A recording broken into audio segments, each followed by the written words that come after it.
We value presenteeism, being available. What we don't value is downtime, time to let information sink in and connections to be made. We don't value time so much that is spent, that drives much more inclusive work cultures like listening and inquiry and empathy.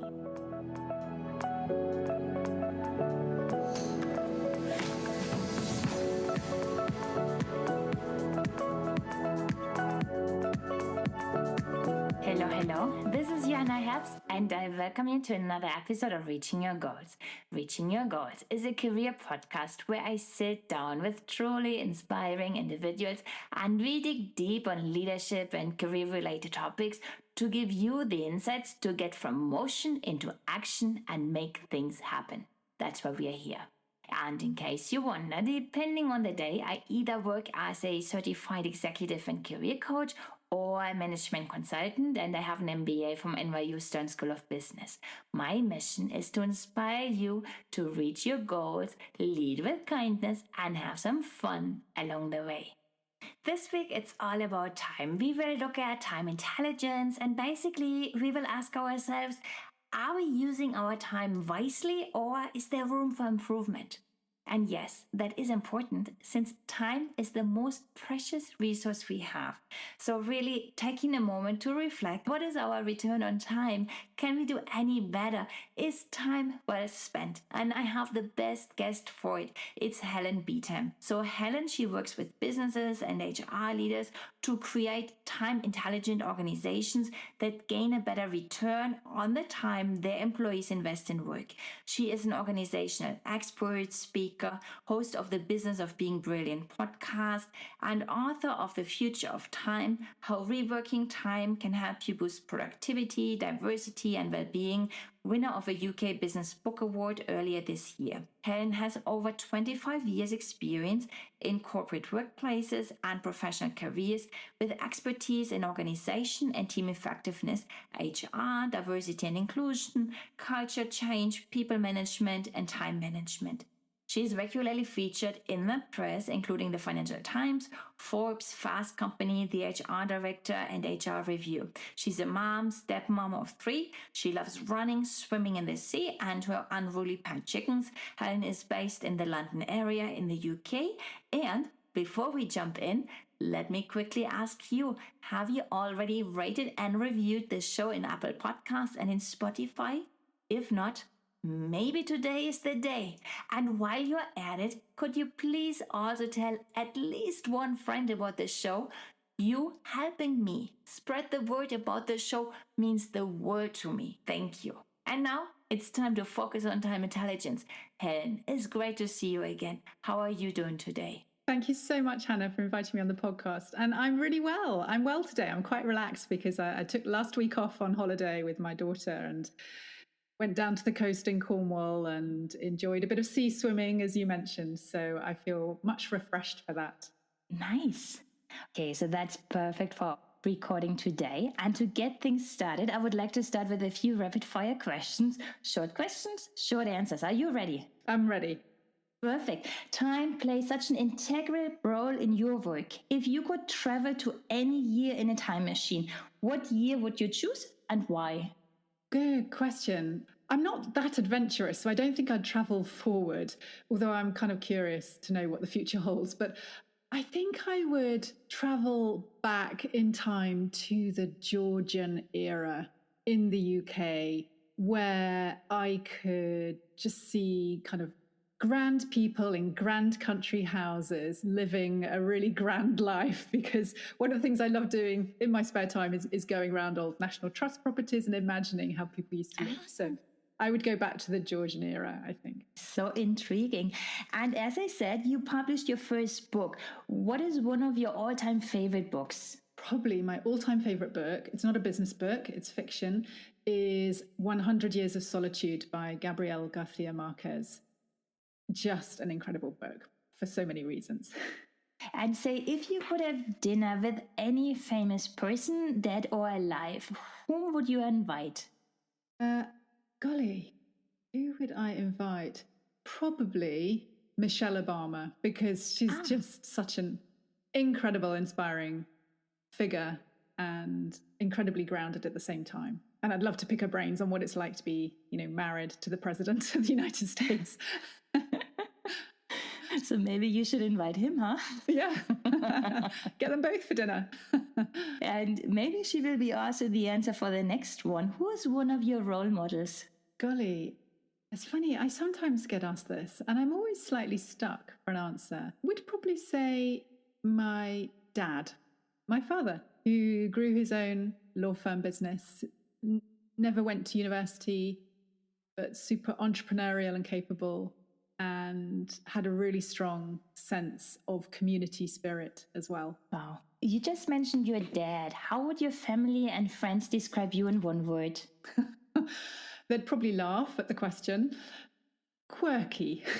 Do you want to share more about quirky? I'm getting curious now. Yeah, sure. I think they would say I care a lot about people and doing things well, and I'm a very family-oriented person, but I also have my big, bold challenges that I like to pursue, and odd habits like supporting our local wild hedgehogs who are endangered. So I feed them every night, and I love watching them every evening outside our door. So that causes a lot of amusement amongst my family, who have learnt to go with my little hobbies like that.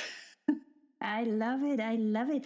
And say you also work with leaders. What is one of the most important qualities in a leader? I think to be really human, actually, to let people see that first and foremost you are an individual with feelings, with a home life, who faces their own ups and downs in life, and who doesn't have to be this superhero, superhuman all of the time, and who can relate to other people as individuals and humans, and bring humanity into the workplace. You were just mentioning superheroes. Who is one of your favorite superheroes? Do you know what? I was never massively into superheroes. Probably the ones I used to watch growing up were Wonder Woman, which I loved at the time, and the Superman films. I'm not so much into superheroes, but I am a really passionate baker, and in particular bread baker. And I came across, I think it was on social media many years ago when I was doing my own baking during a career break. And it was a small business in a different part of the country called Baker Girl, and it had the superhero black mask. And I just loved the whole concept of that, combining my love of baking with a superpower. So I'd probably go for something that doesn't really exist, but that would be my ideal superhero. Better. Yeah. And last question for the rapid fire. What is the best advice you've been offered in your personal or in your professional life? This advice has always stayed with me, and it's one I readily share with others, and that is to always have a really good plan B. So you might have the plan A that you're really motivated to achieve, or the things you want to do in work and in life. But sometimes we just need a really good plan B that we feel just as excited about, that we could really see ourselves living and doing, that isn't a trade-off, but is just a different path that you could go down. And that advice was given to me at a quite challenging time in my life, and it helped me enormously. And now we already got to know you a little bit, but I'm curious how you ended up where you are today. Could you please share your key milestones? Yeah, sure. So the first milestone really was my first job post-university, not my first job ever. I'd done lots of holiday and summer working. But I worked at Harrods, the department store, as a graduate trainee on their management program, but quickly ended up working for one of the directors instead of continuing with the program, and got involved in troubleshooting problem areas of the store and also managing the big twice yearly annual sales, which was when the whole store turned upside down and operated quite differently for a couple of weeks. And that was a milestone because it taught me, first and foremost, that I wasn't passionate about retail. So I didn't see a future in that industry for me. But it did teach me that I loved working with people and teams and helping them make changes happen successfully, and to help problem solve in teams and organizations. So that really was the milestone that led me into the larger part of my career, which was as a management consultant for what was then called Towers Perrin.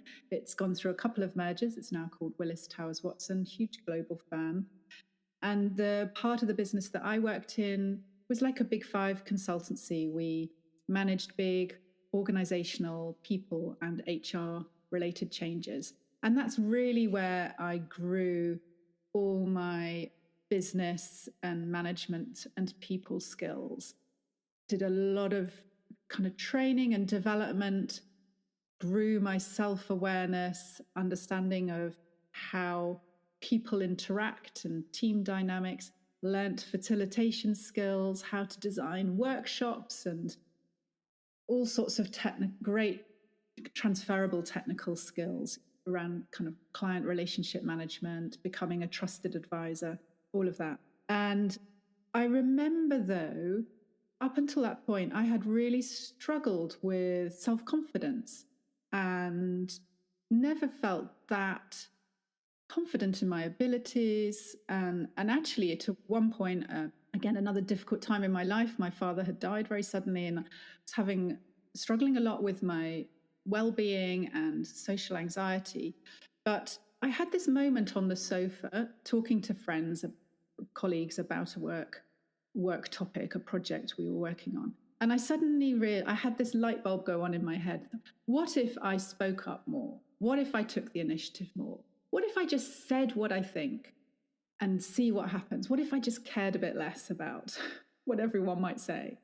And that was a real turning point. And people said to me very soon after, we've really noticed a shift in, how you're driving ideas, how you're leading, you're really coming into your own in your role. And that moment's always stayed with me. But also that whole 15 years I spent at that organization, I was really fortunate to work with some amazing colleagues who were great mentors and great coaches and great people managers. I just learned so much from them, as well as having a huge amount of fun together, often on projects for a long time away from home and very long hours, but still really enjoyed the company I worked with. And also met my husband through that organization. That was something I never thought would happen either. So that's definitely a milestone. Yes. That was both overlaps in my work and home life. And as a result of that, became a stepmother to two, and then eventually mum to a third as well. I think my fourth milestone was a year or so after our daughter was born. She's now 11, nearly 12. I took her along to kind of baby and toddler group in the next door village. And I happened to be sitting next to another mum and baby girl. And we got chatting. Discovered we were both professional women with careers in the city, both on maternity leave, both wondering about what work life looked like post our first baby. And she became a great friend and actually a business partner. I ended up helping her grow a professional network she'd set up, and then became the first employee and a director and business partner, and helped her grow the business together. So that was a big milestone because it marked the start of a more entrepreneurial direction in my career, where I was working, instead of working with big corporates and being employed in a big corporate, I was working for a very small startup. Initially, we all worked for free in a voluntary role. And I wore many hats. We all wore many hats. We managed everything ourselves, but kind of designing the website, really. So I learned a load of technical and digital skills that I didn't learn in my corporate role because there was always someone else whose job it was to do that. So that was a big milestone. And then I think my kind of final milestone really was when I'd made the decision that it was time to strike out on my own and think about the next decade of my working life. I realized it was a kind of now or never moment to try work freelance and grow my own business. And it was a conversation. I was having lots of conversations with different people about managing career transitions and what had helped them, their transition moments. And I spoke with another author and speaker that I knew, and she mentioned her publisher to me. And as a result of that conversation, about 6 weeks later, I was holding a publishing contract for my own book, which kind of 2 months earlier, I'd had no clue was going to happen. So that was fast. Yeah, really, really fast. And it was just as we were going into the first winter of lockdown. So I was like, okay, that's what my winter's going to look like. Yeah. And then on the back of that, that published in March last year. And then really, I guess the next evolution of that milestone was winning the National Business Book Award this year, which was a really significant moment and has, been a source of, unexpected joy and added, I guess, to my credibility and my business as well. So yeah, those were probably the key milestones, certainly work-wise, and a few life ones in there as well. Thank you so much for sharing. We actually do have quite a lot in common. It's like the background is also consulting, business, now coaching. So we share quite a few things here. And I love your journey from going from retail into consulting and then down the entrepreneurial road. So I think this is how careers go these days. What is the common thread there? Well, I think if you'd asked me that, earlier in my career, I wouldn't necessarily have known the answer. I think it's always easier to figure that out with a bit of hindsight, and I have over 25, 30 years of career to look back on now, but hopefully many more years ahead.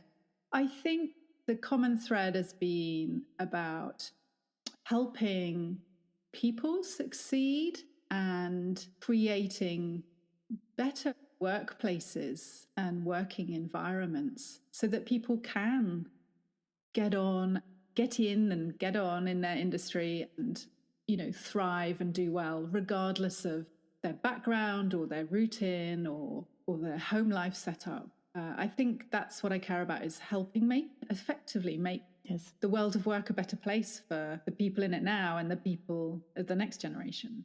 My assumption is that you value diversity very highly. I also listened to a few of your podcast episodes, so I think that is a safe bet. What does diversity mean to you? Yeah, you're right. I do. And it's something I've become increasingly interested and involved in, I would say, over the last 10 years or so. I think it comes partly from a strong sense of fairness. I want things to be fair for everybody. I don't like thinking that there are barriers that disadvantage certain people and certain groups. And I hate, a lot of kind of accepted social attitudes like ageism. My first ever job was in the summer holidays working in a care home for the elderly, which my own grandmother had lived in a few years before.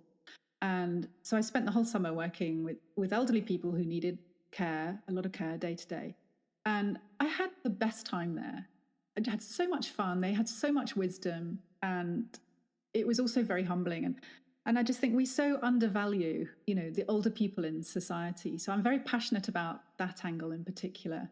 But any aspect, really. I just think at the end of the day, we're all human beings and we just need to value differences instead of seeing them as a reason for rejecting someone or judging them before we really know that much about them. We can all make the team stronger because we bring different life experiences, different insights, different angles on things. I can echo that. It's like also as a project manager, I come usually as an outsider to a project and I know I bring a different perspective. So if you have 2-3 people like this that come with a different angle, the discussions really change.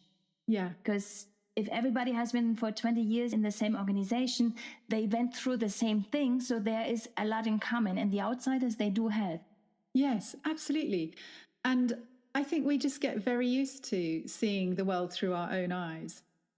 Yes. The joy of talking with young children and older people is they're often less filtered, particularly older people perhaps with, memory loss and things. They'll say things that someone else might not think to say.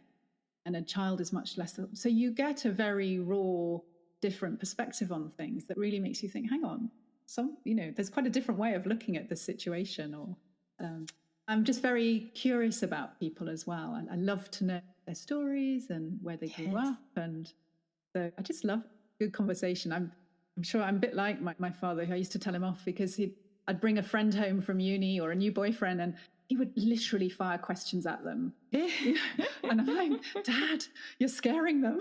I want them to come back. Yeah. You mentioned our kids a few times, and you also shared that you are a mom. How did becoming a mom change how you look at, say, work cultures, time spent in organization? How did that impact your point of view there? Yeah, good question. I think in two ways. So firstly, I was a stepmother for many years before I became a mother, about 8 years or so. We were a family of 4 before we became a family of 5. And the thing that taught me is that whilst parents might get talked about in the workplace a lot, step parenting was rarely mentioned. So we kind of fell between, kind of people without children and people with children. Step parents is quite different set of category. And it's quite different role and it's quite different experience. And I had no role models either. I had very few people to talk to about that. I never thought about that. No, everyone else I knew my age was having their own children. So it was really good when I finally did kind of come across a few people that were step parents first. I think the second thing I would say, and this became much more real to me when our daughter was born, is although I'd worked with many friends and colleagues and clients who were working parents who talked to me about, the challenges of managing parenting alongside a career, I got it at a rational level, but I really got it at a visceral level when it happened to me. And I suddenly realized, I really understood why they said, no, I can't come out for drinks after dinner. No, I can't dial in on my non-working day.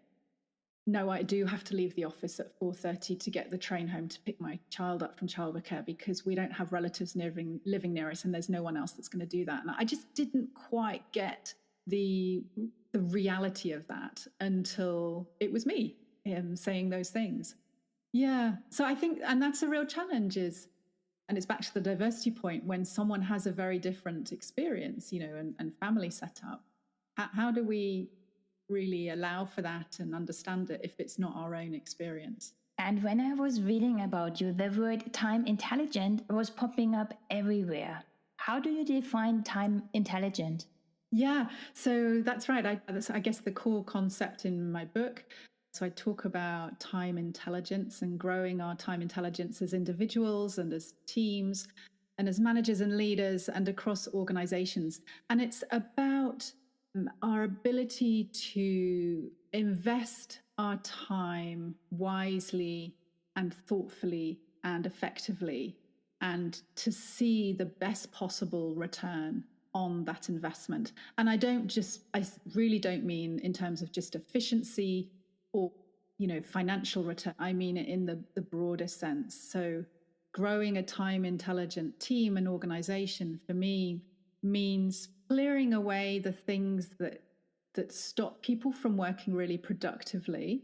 So looking at the organization holistically and saying, what helps people make the best use of their working hours and what gets in the way. So what does typically get in the way? Oh, lots and lots of things. So I would say sometimes it's kind of organizational clutter, lots of lines of layers and bureaucracy. Often it's processes that are quite complex. They have lots of rework involved. Often it's just the way work is commissioned and managed. So one of the things people often said to me when I was researching for the book is, we put all this time in preparing, say, a board paper, and only for the manager to then rewrite half of it or, make or request something at the last minute when we could have worked on it earlier. So there's a whole lot of rework and duplication of effort. And at the end of the day, the paper wasn't even read by the people there because they had too many papers to read. Yes. So things like that really cause wasted time in organizations. But it's also about things about the way we are managed and rewarded as individuals. If we are only, measured and rewarded for, say, the number of hours we spend charging to clients or, achieving sales targets, then we'll do everything possible, and the more we exceed it. So overwork becomes, and overachieving that becomes rewarded even more with bigger bonuses. but then that takes time away. What isn't rewarded is time for managing and developing other people, for supporting one another through employee resource groups or networks, for playing really valuable non-financial contributions as well. I had that discussion earlier today, is that everything that is more on the softer side is not valued. Sometimes it's not even undervalued, it's just not valued. And that is a pity. Yeah, I think that's right. And I think what we value in the book, I talk about some of the norms in our society around time and what we typically value and what we don't value. So we value things like busyness and urgency and speed and instant responses and gratifications, and we value presenteeism, being available. What we don't value is downtime, time to let information sink in and connections to be made, unconsciously when we're not focused on a task. We don't value time so much that is spent, that drives much more inclusive work cultures like listening and inquiry and empathy and advocacy, because it's not task related. It's not going to get us to the next sale quicker. Yes. And in business, you always learn, if you cannot measure it, you cannot manage it. So I guess that is also driving a lot the focus on this kind of KPIs. And you said before that for time intelligence, like when you measure the return on it, is not just the productivity, the efficiency, there's more behind it. What are other KPIs you can actually use to measure whether you are investing your time wisely? I think there are some simple ones. It's a great question because it is a difficult topic. And it's easy to kind of measure time as an input rather than actually managing the outcomes that we're seeing. So, for example, instead of measuring and rewarding people for hours spent, certain activities, it's much better to manage by the outcome. What did we achieve and what were the consequences of that, and worry less about, who put in the most time on it or, how much time was devoted to that. So I'm much more in favor of managing and measuring the outcome rather than time as an input. But I think back to what we were talking earlier about, the non-financial contributions that people make. There are some organizations that now formally measure and recognize and reward times that people spend running and contributing to employee resource groups or employee networks. And they put built into those people's performance, goals. They might say, okay, 20% of your time is going to be spent doing that because we recognize the value that builds grows in our organization. That is valuable time because you are helping to connect people and grow healthy, strong social bonds and supportive communities. And we recognize we need that as a business. Without that, we're not going to operate as well as a business. So I think that's an example of what companies can do much more easily. I think that is also giving more autonomy to the individual, and that autonomy is linked to motivation. And we need to have people that feel motivated and inspired by their jobs. Otherwise, the quiet quitting, I guess, is something that might happen there. Yeah, absolutely. And there are lots of different ways of looking at it. And I think your point about autonomy is so true and very good. The more we manage by outcomes and manage performance really well, which is often something we don't do very well because sometimes it's uncomfortable and it involves difficult conversations. We allow ourselves as managers to step back from micromanaging all the activity, and that can mean giving people more freedom and trust and flexibility to just get the job done however and whenever they can do that, as long as they're delivering on time and to quality. That's the main thing you need to worry about. But it requires a different approach as a manager. And so there's quite a lot of interesting research out there about how we all spend our time wrapped up in meetings. Like average is 80% of our time in meetings. But a lot of those meetings are about managing the progress of work. And actually the effect that it has is to reduce people's autonomy. Whereas if you take away lots of those meetings and instigate things like meeting-free days, then the autonomy, the responsibility for making progress with the work and then reporting on the progress they've made it sits much more on the individual employee's shoulders. So they become more accountable and therefore also more motivated to deliver better. For somebody who is in an organization where those things are not yet valued, is there any advice that you have what the individual can do to really improve their time intelligence? Yeah, great question. There is. It's not just something that we can work on individually as well as in our teams, but I think we also have a responsibility to ourselves and to others, to whether that's colleagues or family members and friends, to manage that well. So I have some checklists on my website that people might be interested in downloading, a checklist if you're just an individual thinking about how you manage your time, but one also if you're a manager of other people, of a team, to think about that too. And what I suggest is you take a few minutes, maybe look at the checklist, and it asks you a few questions about how often you do certain things and how are you spending your time, and whether you're spending it on the things that are going to get you closer to your goals, but also leading the kind of life you want to lead. Because I think the problem is we get so wrapped up in a cycle of busyness that we quite often drift off the path that will lead us ultimately to living the kind of life we want to lead. So that means sometimes we need to take this step back to really see where are we? Is that where I want to go before we, as you say, are getting stuck in the cycle of business? Exactly. So a little practical step I would suggest, and I do this every week, is the end of each week, I take 5 or 10 minutes with a cup of tea or a glass of wine in hand to look back over my week. And I do 3 things. I reflect on the week I've just had, and I say, okay, what did I spend my time on, and how did that feel, and what happened as a result. Then I celebrate. I make a note of my 1, 2, or 3 things that I'm really proud of that week that may only matter to me, but I want to recognize that. And then the third thing is I look ahead and I plan and I say, okay, next week, in the time I've got, what are the things that are really important to me to do and to spend time on? So I do that every week, and that sets up my plan. And I come back to it each day the following week. And I actually do a little version of that each day. And I say, okay, today I've probably got 20 things that I'd like to do, but I don't have time. So looking at my plan for the week, what's most important today? Today happens to be Friday. Have you already reviewed what you're proud of this week? I haven't yet, actually. I tend to do it late afternoon on a Friday, so it might be what's coming up next. And sometimes I manage it on a Saturday.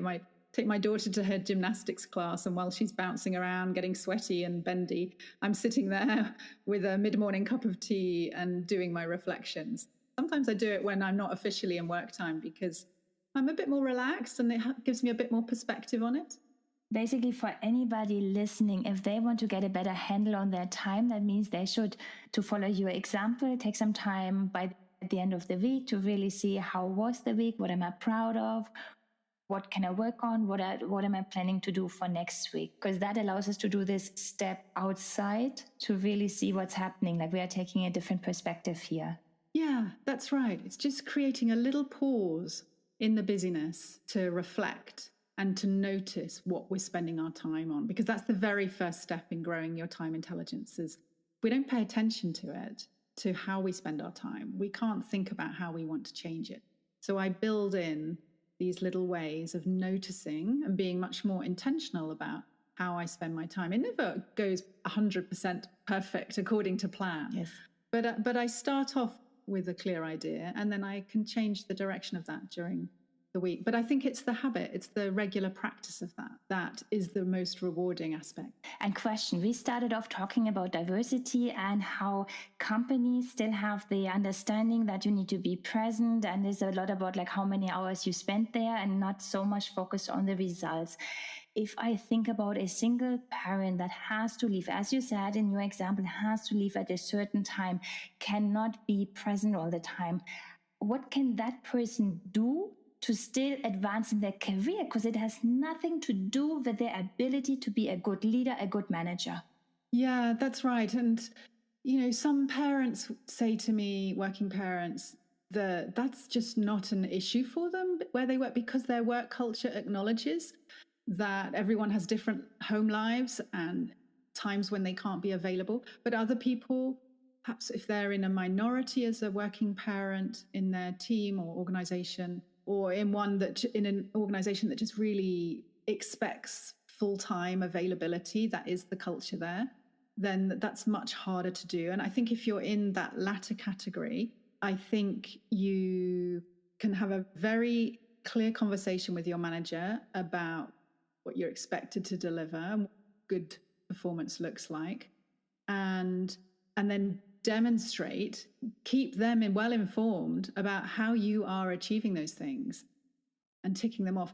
And honestly, be brave and say, I'm leaving at this time for this reason. I'm not going to be available for the next hour. Here's when I'm next available. If there's an emergency, this is what I'd like you to do. Maybe call a colleague that's a backup buddy, or call you if that's okay with you. But, to be very open and transparent about that. So, create more possibilities to explore together. And I like the notion of being brave. And I know this is not only for parents, because many years ago, I left work at 6:30, which doesn't sound so early, but I was working in an environment which was great, but people tended to work very late. And so I left at 6:30. I was like, I see you tomorrow, because I do have hobbies and I have a life outside of work. And my direct manager, he loved that. He was like, kudos to you, you go girl. So yeah, that worked. It can really work. And I've had a lot of managers say to me, they are really impressed when their team members say, no, I can't do it then, but what I can do is get it to you by this date. Is that okay? So they are being very proactive in managing that conversation with their senior colleague or their project leader. And the manager sees that and respects it. And they're glad that they're engaging in that kind of dialogue. I don't think any manager really at heart wants to know that their colleague is staying up all night to do a piece of work. They want to help that colleague find a better, more sustainable way of delivering. So the more you can demonstrate that, the better. Yeah. And what I'm hearing is that one secret is to really prioritize your work well and then take control. Yeah, which can feel easier said than done in some organizations, I know. It depends on the work culture. It depends on quite often how senior you are. You may have more power and discretion over how you spend your time at more senior levels. It may feel very difficult if you're new in an organization or early into your career, or you're at a point where you're still trying to prove yourself or fit in some way. Ultimately, I would say, and this is with the benefit of hindsight and wasn't as courageous as this early in my career, definitely, you're responsible for communicating about your own availability and sharing the progress of the work that you're working on. So that's up to you to do that well and regularly, but also, be open about when you're not going to be available and why. But always look, there's always going to be usually a solution there. And I think that's what consulting life taught me is even when it looks like there's only one option, there's always another option on the table. No, consulting is good for that. And as what you said before, always have a plan B that does feel exciting. Yeah. So if the plan A that your manager's proposing is really difficult for you to say yes to, propose a plan B, or at least ask that you can ask questions like, how fixed is this deadline? What really matters here? Speed or quality? And the answer is, the research shows for the manager, it's normally quality, not the speed. But for the employee, we often assume it's the speed of the turnaround.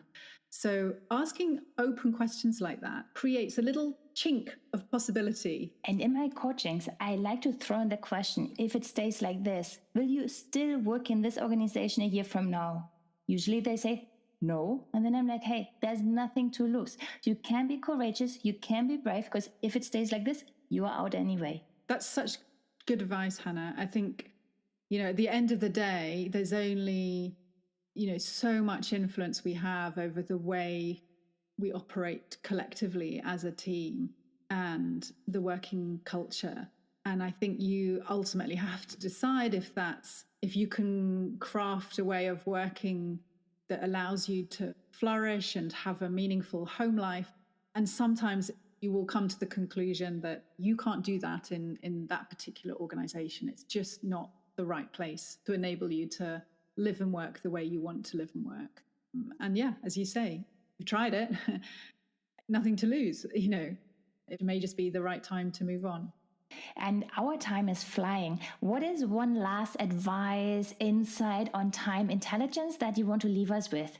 And then I still have 3 questions for you, so don't hang up yet. Yeah, sure.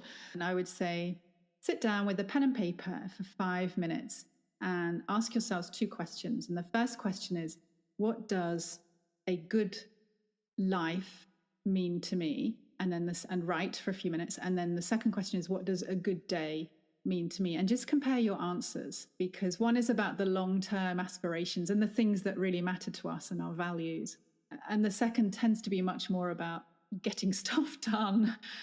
And often the differences help us realize there's some things I might want to change in the day-to-day that will help me achieve the longer term picture. Oh, I love it. I will try it as well. Thank you so much. So as said, a few more questions. What is coming up next for you? Well, there is continuing to chat with guests on my own podcast, The Business of Being Brilliant, which I do in series, and the next series will be out in the autumn. There is hopefully working with more teams and leadership teams to grow their own time intelligence, and also do some group coaching programs for people.